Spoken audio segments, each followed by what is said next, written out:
Om Sahana Bhavatu Sahana Bhunaktu Sahaviryam Karavavahai Tejasvinavadi Tamastu Mavit Vishavahai.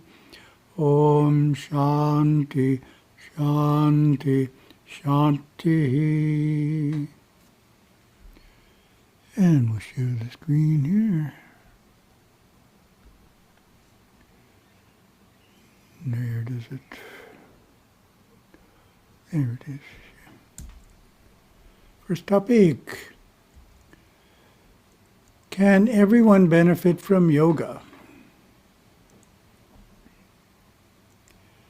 Oh, that's the first question to you. How would you answer that question? Can everyone benefit from yoga?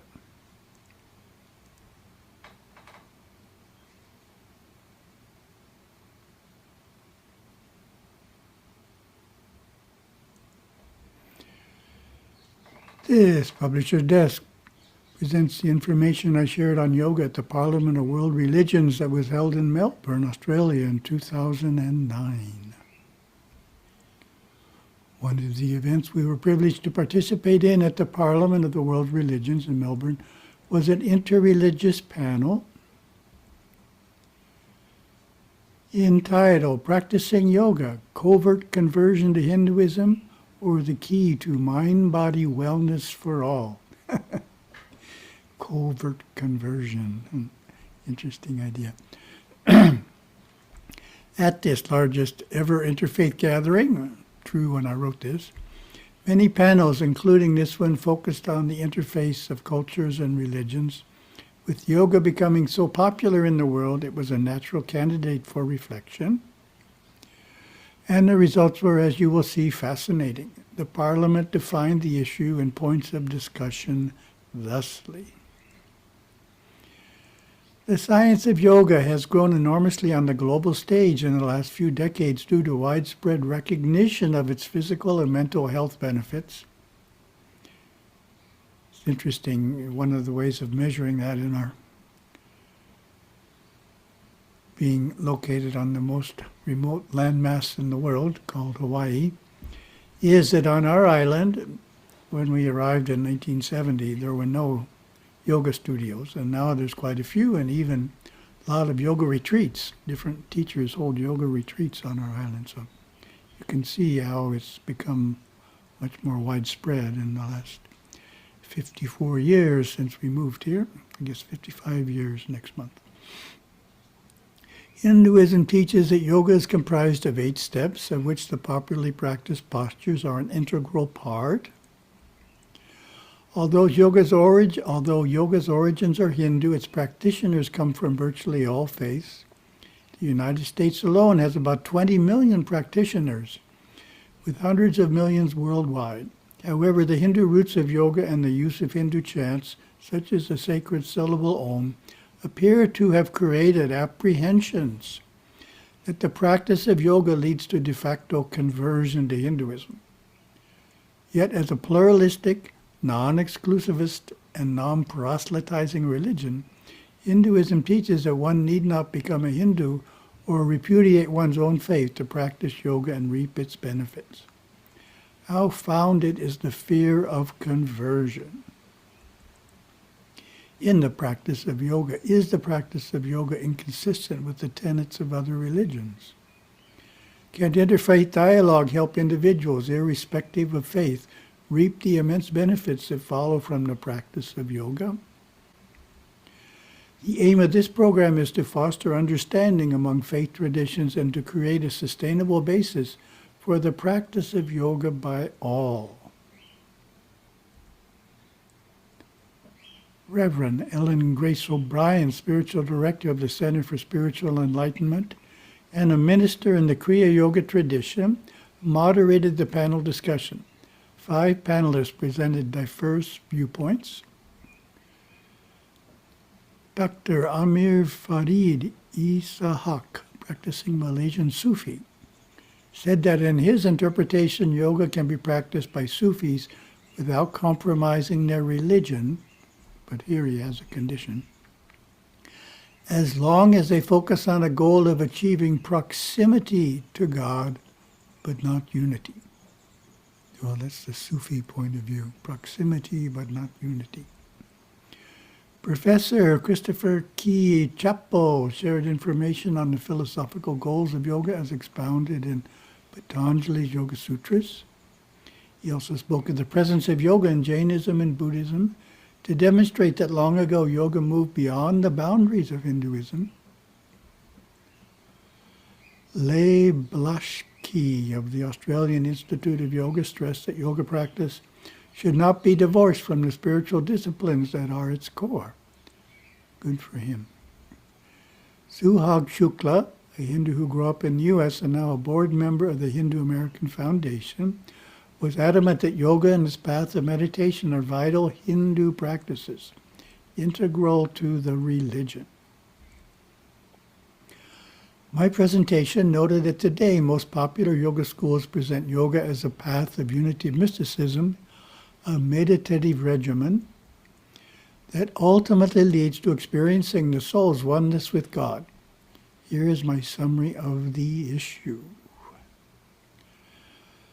The term yoga refers to a wide variety of Hindu practices, therefore it's always helpful when discussing yoga to modify the word with a second term, to clarify what particular kind of yoga is being discussed. The yoga that is the subject of the panel is commonly referred to as Ashtanga yoga. Ashta means 8, and Anga means limbs. The idea is that this system of yoga comprises 8 progressive practices. Sage Patanjali is credited with being the first person to present the ancient tradition of yoga in a systematic way. He did this in his Yoga Sutras, a famous literary work thought to date back as far as 200 BCE. For simplicity, when I use the word yoga in this presentation, I am referring to Ashtanga yoga. Vamadeva Shastri, a respected author on yoga, astrology, and Ayurveda, rightly states that the meditative side of yoga is little known. To quote him, yoga today is most known for its asana, yogic posture tradition, the most popular visible and outward form of the system. Buddhism, by comparison, is known as a tradition of meditation, as in the more popular forms of Buddhist meditation like Zen and Vipassana. Many people who have studied yoga in the West look to Buddhist teachings for meditative practices, not realizing that there are yogic and Vedantic forms of meditation which are traditionally not only part of the yogic system, but its core teachings. Interesting. In the Yoga Sutras, only 3 sutras out of 200 deal with asana. The great majority deal with meditation, its theory and results. So that's a very interesting point. 3 out of 200 talk about asana.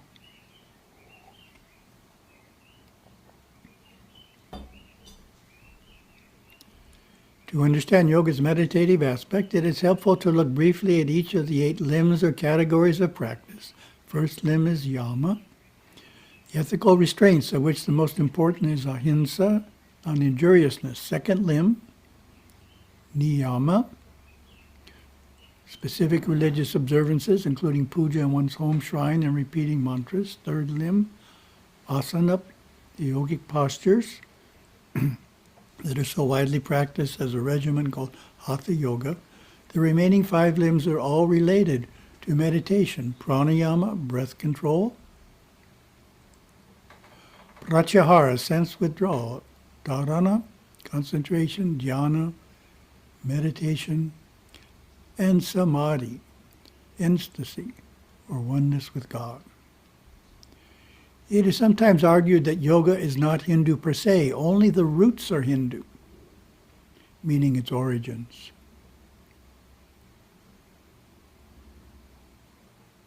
It's a slow slide.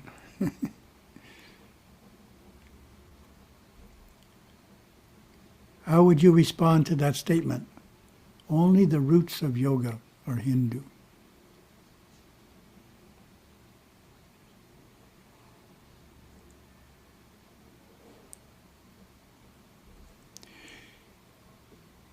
The fact that yoga is pursued by many non-Hindus is irrelevant to its validity as a Hindu practice. The roots of yoga, its scriptural origins, are Hindu. The stem of yoga, its practice, is Hindu. And the flower of yoga, mystical union with God, is Hindu. In other words, yoga in its full glory is a vital part of modern Hinduism. Yoga is practiced on a large scale in Hindu communities around the globe. The fact that yoga is also pursued by many non-Hindus does not negate it as a Hindu practice. Let's draw a parallel to Vipassana, the popular Buddhist meditative system.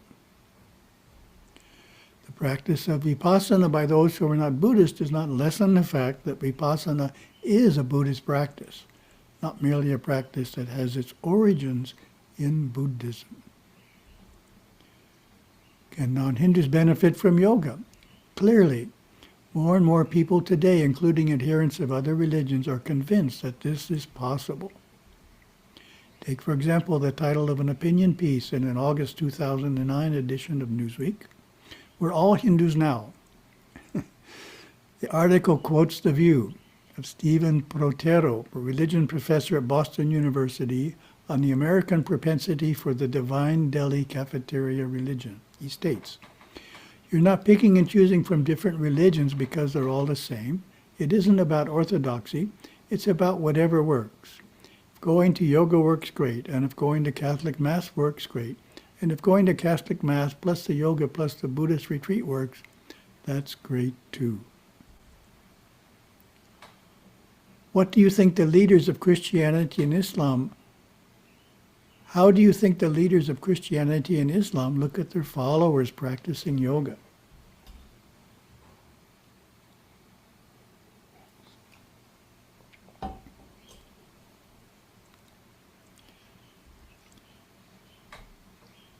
However, it is equally true that the leaders of some religions have spoken out strongly against the practice of yoga by their followers. For example, the Vatican has issued a number of warnings to Catholics about yoga over the years. In 1989, it warned that practices like Zen and yoga can degenerate into a cult of the body that debases Christian prayer. Further, the Christian leaders cautioned, "The love of God, the sole object of Christian contemplation, is a reality which cannot be mastered by any method or technique." In 2008, the leading Islamic council in Malaysia issued an edict prohibiting the country's Muslims from indulging in the practice of yoga, fearing its Hindu roots could corrupt them. The council's chairman, Abdul Shukur Husim, explained the decision. "We are of the view that yoga, which originates in Hinduism, combines a physical exercise, religious elements, chanting and worshiping for the purpose of achieving inner peace and ultimately to be at one with God. For us, yoga destroys a Muslim's faith." That's pretty strong. Yoga destroys a Muslim's faith. There are other ways to get exercise. You can go cycling or swimming. Oh, he's pretty orthodox.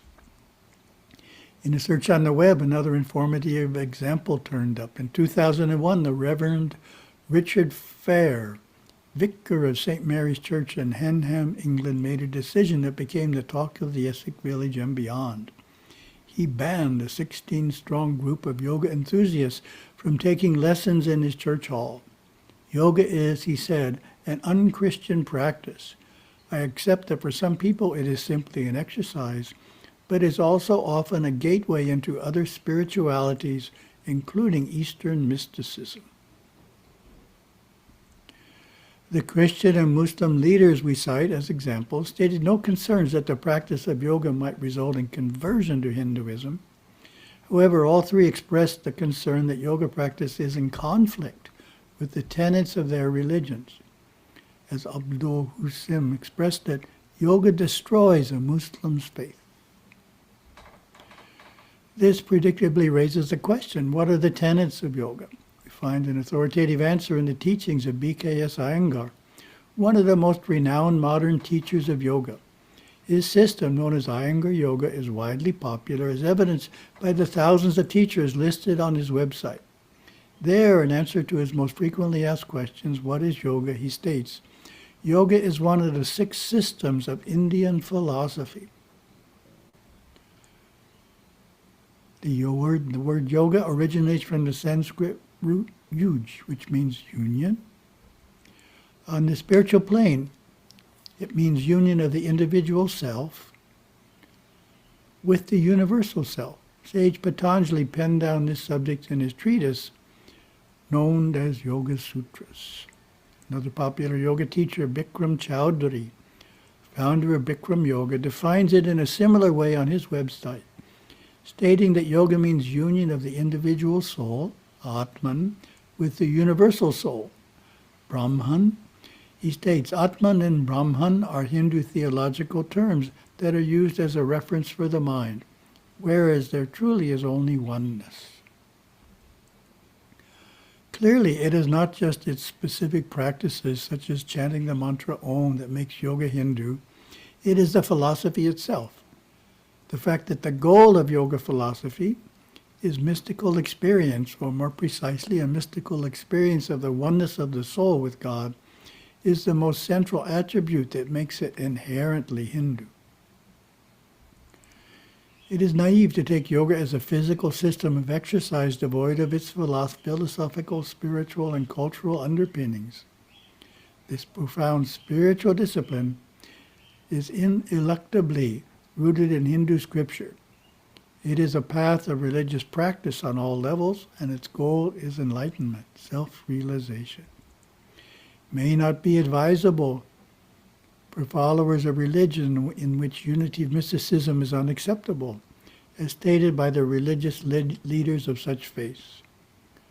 Those who are affiliated with liberal religions and those with no formal religious ties can definitely benefit from the practice of yoga, physically, emotionally, mentally, and spiritually. However, a caution to all who follow the path of yoga: be prepared to become gradually more and more aware of the unity that all exists, the unity of all that exists.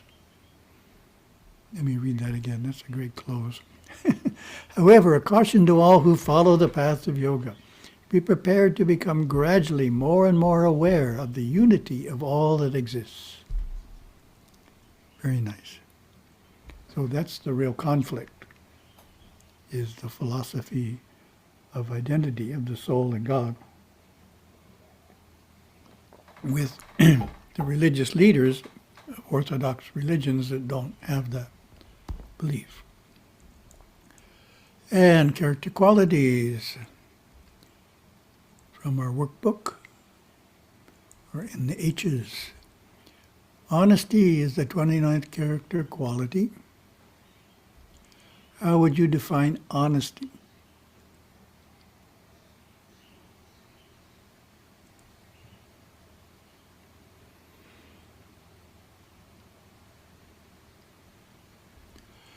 The workbook gives this definition. Honesty means being law-abiding and virtuous. I strengthen it by being honorable and avoiding cheating, lawlessness, manipulation, and deceit. The opposite is dishonesty. So it's very interesting. Honesty and truthfulness go together, as does dishonesty and lying. That's how I separate the two. If someone is dishonest, then they end up having to lie, cover it up, which can be very confusing to the subconscious, keep it all stirred up. If someone is honest, then they can be truthful.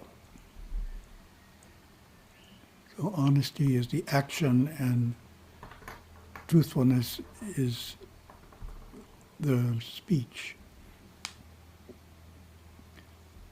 Our Java honesty is straightness with neighbors, family, and with your government. You pay your taxes. You observe the laws. You don't fudge, bribe, cheat, steal, or participate in fraud and other forms of manipulation. The most important rule of honesty is to be honest to oneself, to be able to face up to our problems and admit that we have been the creator of them. It's an interesting type of honesty. instead of blaming things on somebody else. Shiva's devotees are forbidden to accept bribes, nor do they offer bribes to others, no matter how seemingly necessary, expedient, or culturally accepted the practice may be. Jai, they fight for the mercy of honesty. Reflection. Take a moment to identify a few ways in which you could improve in honesty.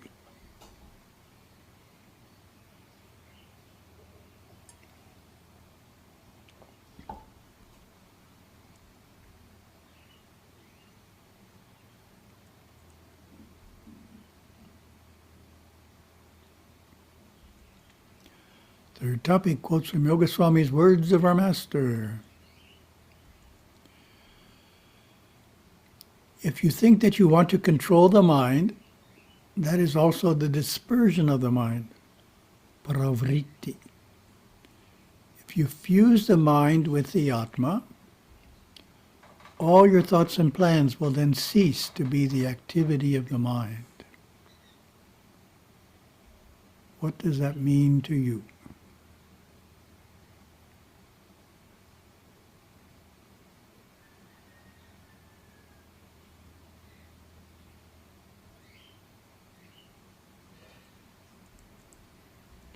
My thought is, thinking that you want to control the mind is still thinking. We want to cease all thinking. That is done by fusing the mind with the Atma, which in Gurudeva's terminology is awareness aware of itself.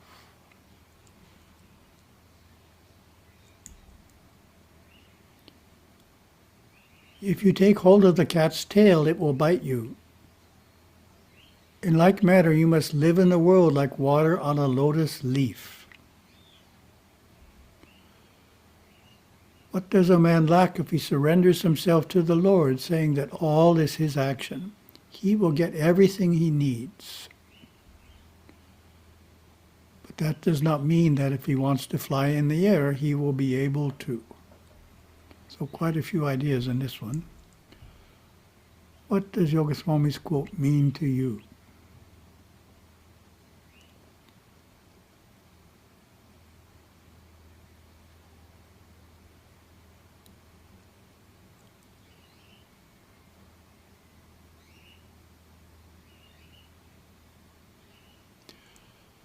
So starting with a little research here, water on the lotus leaf. I asked ChatGPT, what is the scientific term for water not being absorbed by a lotus leaf? Chat gave this answer. The scientific term for water not being absorbed by a lotus leaf is superhydrophobicity. Superhydrophobicity. This phenomenon occurs due to the lotus effect, where the surface of the lotus leaf is covered with microscopic structures and a waxy coating that creates a high level of water repellency. Water droplets bead up and roll off the surface, taking dirt particles with them. This is a combination of a hydrophobic material and the unique micro and nanoscale textures on the leaf surface, minimize the contact area between water and the leaf. Okay. Very scientific. So my answer regarding water in the lotus leaf. The lotus leaf and water image relates to you. The water are able to be in the world, the leaf, without taking on the qualities of the world, being absorbed by the leaf. So the lotus leaf, you are the water, and you're able to be in the world, which is on the leaf, without taking on the qualities of the world, meaning being absorbed by the leaf. You don't take on any of the qualities of the leaf, even though you are on its surface. So we can be in the world, but not of it. Regarding surrendering to the Lord and getting everything you need, it doesn't mean you will become a billionaire, but that life will work out satisfactorily. And then the one I didn't do, which is you don't grab hold of the cat's tail. I should have done that one too. meaning that's the opposite of being the water on the lotus leaf. You're getting so involved in the world that it's causing you grief. So we don't want to have get so involved in the world that it causes us grief. We want to be like the water on the lotus leaf. We're in the world, but not of it. So thank you very much.